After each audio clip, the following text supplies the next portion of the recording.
Hello, vertebrate anatomists. Today we are going to go over the urogenital system. This is a combination of the urinary system and the reproductive system.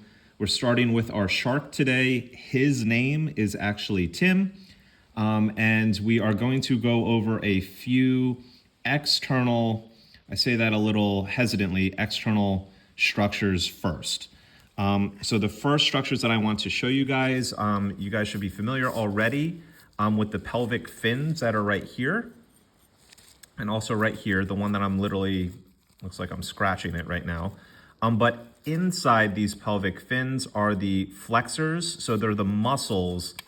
The flexors are the muscles in the pelvic fin. Okay? Since we are dealing with Tim, a male here, these structures right here, two of them are the claspers. If you guys ever go to an aquarium, I hope you guys do, and look at the sharks there, you could easily see these claspers of any shark that's swimming by. We also have the siphon of the male shark. This siphon, it's hanging outside of the male shark right now, but it's normally tucked in under the skin of male sharks. And then also we have our cloaca that you guys should be very familiar with at this point, dealing with a lamprey, frogs, and our shark. So the cloaca here is, again, our all-purpose chute, okay? So now let's go and look at the other structures, mainly of the reproductive system when it comes to Tim. So we'll move a lot of this stuff around. So these two structures that we see right here, these are going to be the testes.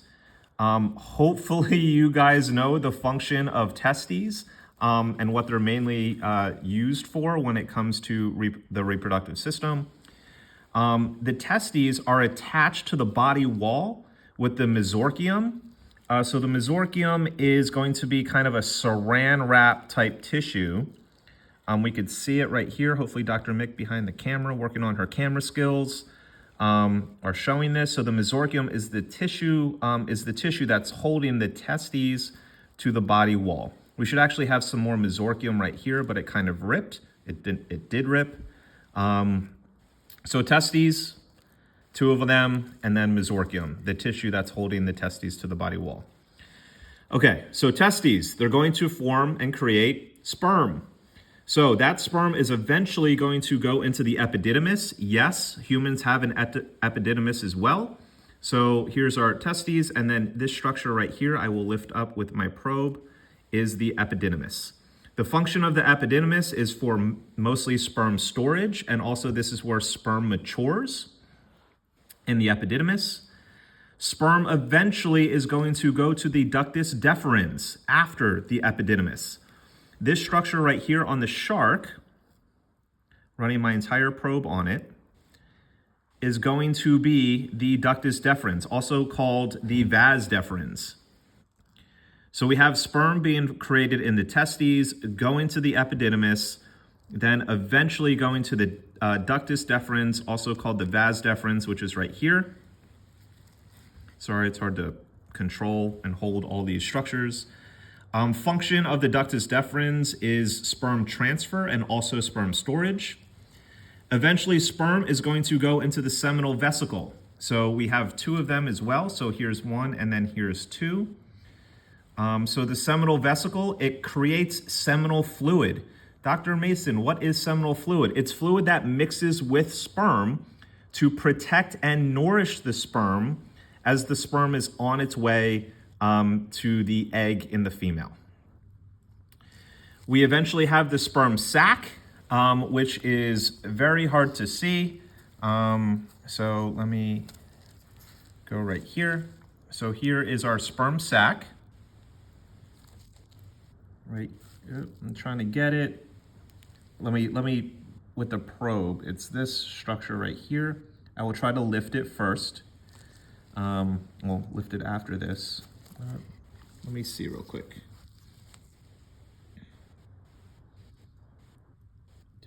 Come here, sperm sac. All right, I think I'm doing more damage than not, but let me just turn my shark around. But the sperm sac is right here. Oh, that's a good shot. right here. So hopefully you guys see that. So sperm sac, it also stores sperm, but it also has a controlled release of sperm when sperm is actually there. Then eventually that sperm is going to come out of the urogenital papilla. So just to orient you guys, here's our claspers right here again. Here is going to be our cloaca. Here's our all-purpose chute. And then the urogenital papilla is that structure right there that I am lightly tapping. And because we're in this area, the caprotium is going to be the cranial part of the urogenital papilla, so around here. And the urodium is going to be the caudal part of the urogenital papilla. And I want you guys to look up what the function of the caprotium and the urodium is of sharks, okay? We also have the kidney of a shark. Kidneys we went over in digestive system.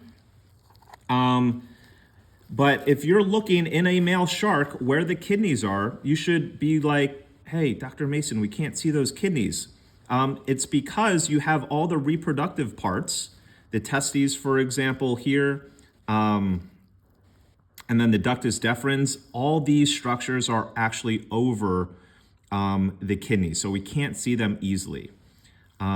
Will be a lot easier to see the kidneys in a female shark, okay? And then last but not least, we have the Leydig's gland. The Leydig's gland is also hidden by the epididymis and the ductus deferens. If you read in your lab manual, you'll have an idea of where the Leydig's gland structure actually is. And the Leydig's gland, what does it actually do? Leydig's gland, it's hormone production. It also has sperm development, and also because it involves hormones, it actually affects the behavior of male sharks. All right, so that's our male shark. That's Tim. And if you guys have any questions, let me know. And as always, please read your lab manual. Thanks so much. Hi guys, this is Dr. Mick. I hope you're having a good week so far. So we're going to be talking about the female shark reproductive system in this video. So we're going to start right off with the ovary. Now this shark was opened pretty wide because we had looked at the circulatory system on this specimen previously. But here is our ovary on this side. So this is where, the eggs are present in the shark. So the gonads, just like how there's sperm in the male, there's eggs in the female, and they're housed in the ovary, which is where the storage of them is found. In the other side, a little bit harder to see the ovary itself, but here it is covered by the mesovarium, which is this saran wrap-like tissue that is suspending the ovary to the body wall. I'll show it to you on the other side as well. So we have the mesovarium holding the ovary. So after the eggs are present in the ovary, they are going to go into the oviduct. Now, the opening of the oviduct is called the ostium. So we're going to start there. It was torn on the side that had the better visualization of the ovary, which is why I flipped back to this side. So the ostium would be present right about here. You may be able to see it in some specimens better than others, but then it leads into the oviduct, and the oviduct is very thin, almost looks like a string. And this is going to, to help with the transport of the eggs.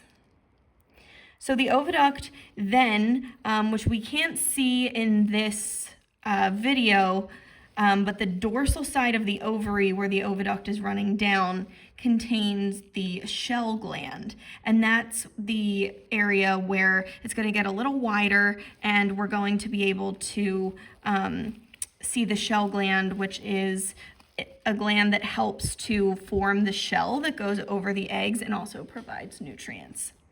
But again, we can't see it well because of the mesovarium. So then we have the oviduct. We're continuing along. It is very, very thin. Looks like a string. I'm just kind of tracing it with the probe here. So super thin.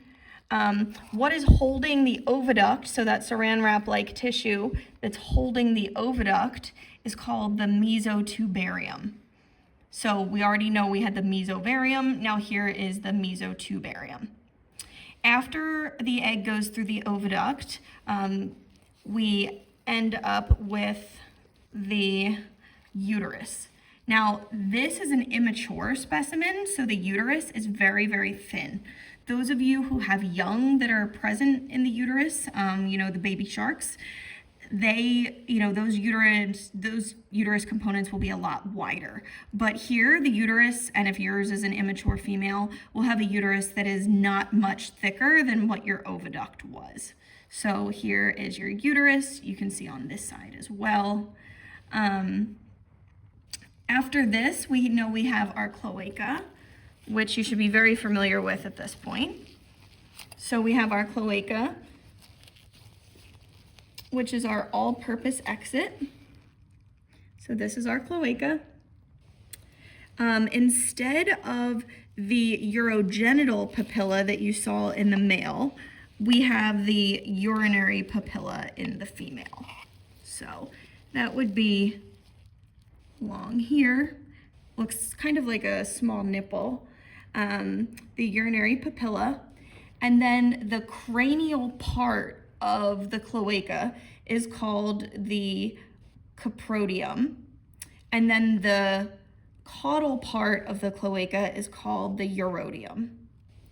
Last but not least, we can see our kidneys better in this specimen than we could in the male. And the kidneys are running along the back of the body wall here. So these are the kidneys. As always, make sure you know functions and read your lab manual, but this should cover all of our structures for the female shark reproductive system. Thanks.